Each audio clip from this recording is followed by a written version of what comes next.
नमस्कार मित्रों, हम लोग आ चुके हैं आज झांसी और हम अभी जो खड़े हैं ये है झांसी का किला। झांसी के बारे में आप लोगों को ज़्यादा बताने की आवश्यकता नहीं है। झांसी का नाम सुनते ही जेहन में पहला नाम आता है भारत की महान वीरांगना, महान स्वतंत्रता सेनानी महारानी लक्ष्मीबाई का, और यह किला महारानी लक्ष्मीबाई को ही याद दिलाता है हमेशा। आपको इस किले के बारे में बता दें तो ये किला जो है इसका निर्माण कराया था बुंदेल शासक वीर जुदेव बुंदेला ने, ठीक है।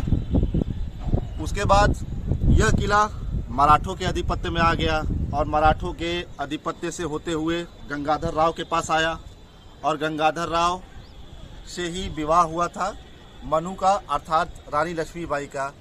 और लक्ष्मीबाई से जब विवाह हुआ तत्पश्चात डलहौजी की राज्य हड़प नीति आई और राज्य हड़प नीति के फलस्वरूप अंग्रेज़ों ने यह घोषणा की कि जिसका भी कोई वारिसान अर्थात गद्दी का वारिस नहीं होगा उसके राज्य को अपने राज्य में मिला लिया जाएगा। और महारानी का एक पुत्र हुआ था, परंतु कुछ समय पश्चात ही उसकी मृत्यु हो जाने के बाद महारानी ने एक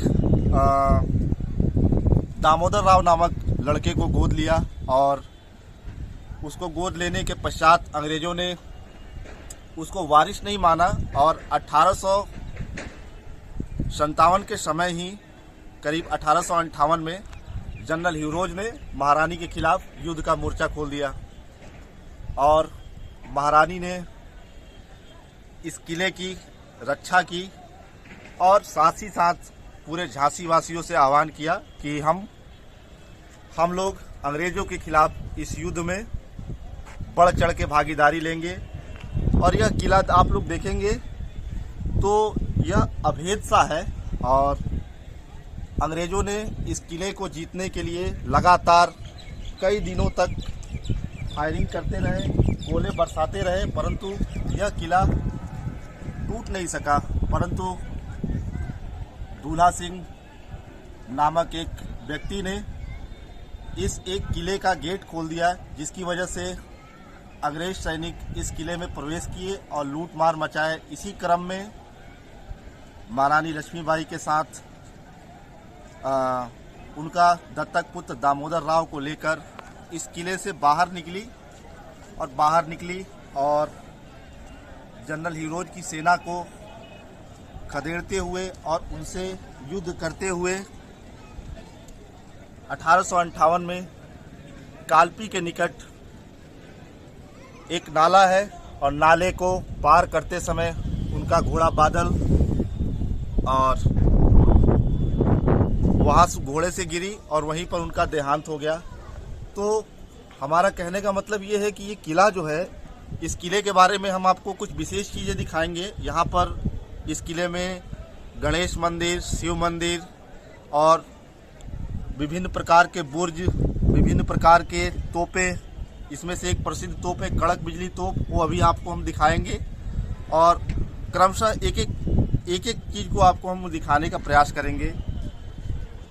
तो यह किला ऐतिहासिक रूप से और देखा जाए तो बहुत ही महत्वपूर्ण है और हमारे महान स्वतंत्रता सेनानी और क्रांतिकारी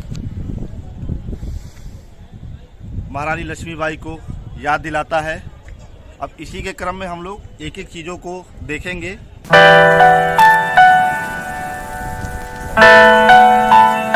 आप लोग इस किले की दीवार को देखेंगे तो ये किले की दीवार की मोटाई है और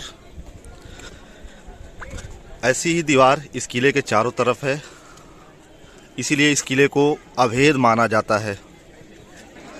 अभी जो सामने दिख रहा है आप देखेंगे, इसको कड़क बिजली तोप के नाम से जाना जाता है और इसके बारे में थोड़ा सा दिशा निर्देश भी मिला है यहाँ पर एक बोर्ड के माध्यम से, तो हम आपको दिखाने की कोशिश करेंगे। इसमें लिखा है कि गंगाधर राव के काल की इस तोप की मुखाकृति सिंह सदृश है तथा इसके नेत्र एवं भौह कलात्मक ढंग से बनाए गए थे। चलने पर यह तोप बिजली सी कड़क उत्पन्न करती थी। संभवतः इसीलिए यह नाम दिया गया है कड़क बिजली तोप। और गुलाम गौस खान, आप लोग नाम सुने होंगे, ये महारानी लक्ष्मीबाई के खास तोपची थे। उन्हीं की देख रेख में इसका संचालन किया जाता था। और ये है हमारी कड़क बिजली तोप। और सामने से किले का नज़ारा देखिए। सामने दिख रहा है मुख्य गेट है। इसके अंदर अभी हम लोग चलेंगे और अन्य चीज़ों को देखेंगे। इस किले के प्रांगण में 3 प्रमुख लोगों की समाधियाँ अर्थात कब्रें बनाई गई है।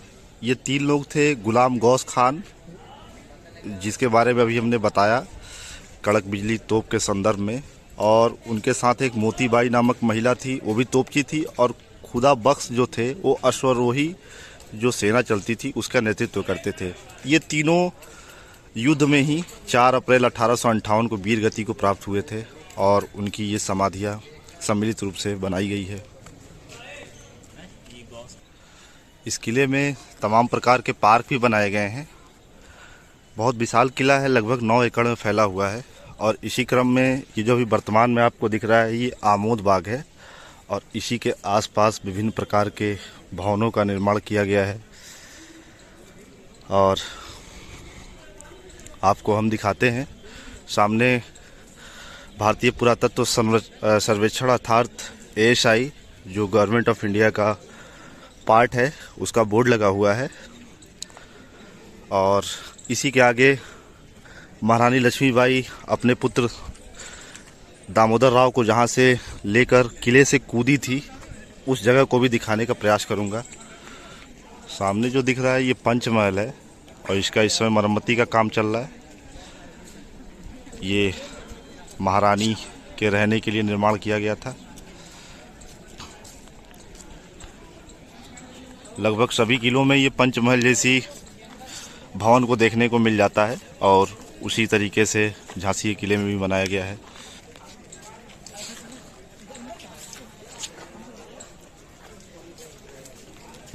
इस किले की ऊंचाई का अंदाज़ा आप इसी तरीके से लगा सकते हैं। इस किले के सबसे टॉप पे हूँ मैं और पूरा शहर दिख रहा है, झांसी शहर। और ये किले की दीवार है।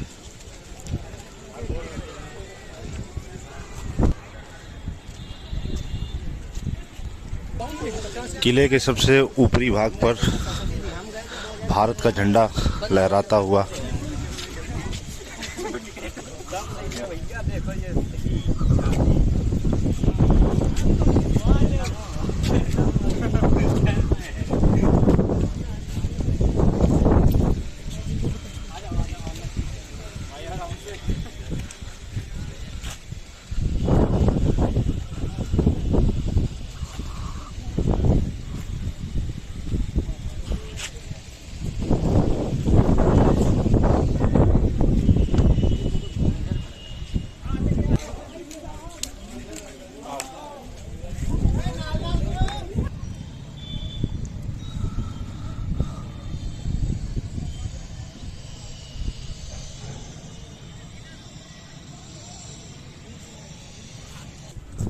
यहाँ किले की दीवार लगभग 20 फुट मोटी है, आप देख सकते हैं।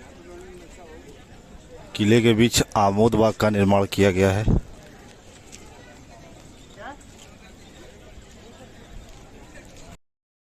इस किले को अभेद माने जाने का कारण एक ये भी हो सकता है, इस किले की मजबूत बनावट और मजबूत दीवारें। और आप लोग देख सकते हैं ये ऐसा लग रहा है कोई सड़क हो, परंतु ये सड़क नहीं, ये इसकी दीवार है। कहीं कहीं इसकी मोटाई 30 फुट तक है।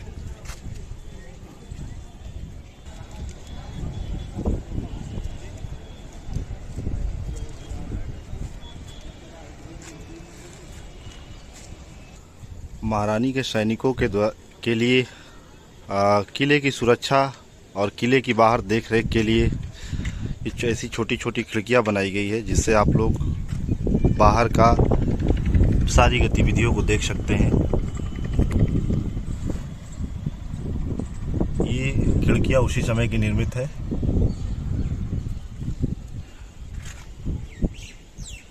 और ऐसी तमाम खिड़कियां जगह जगह पे बनाई गई है।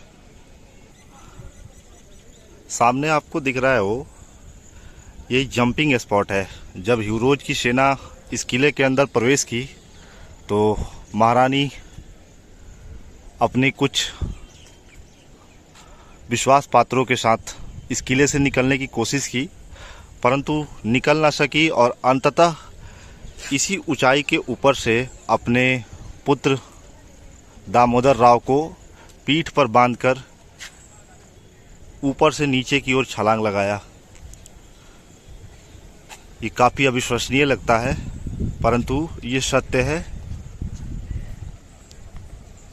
महारानी जब कूदी तो उस समय उनका घोड़े के साथ कूदी थी और उस घोड़े का नाम था बादल, जो कि महारानी के अंतिम सांस तक साथ रहा। यही वो जंपिंग स्पॉट है। हम लोग आ चुके हैं जंपिंग स्पॉट पर, जहाँ पर महारानी इस किले से नीचे की तरफ कूदी थी। आपको उसकी ऊंचाई दिखा रहा हूँ।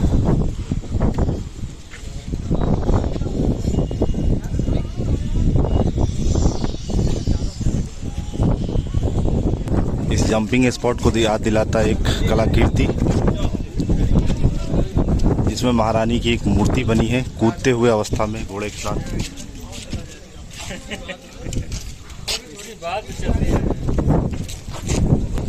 नीचे सुभद्रा कुमार चौहान की लाइनें लिखी है, बुंदेले हर बोलो के मुंह से हमने सुनी कहानी थी।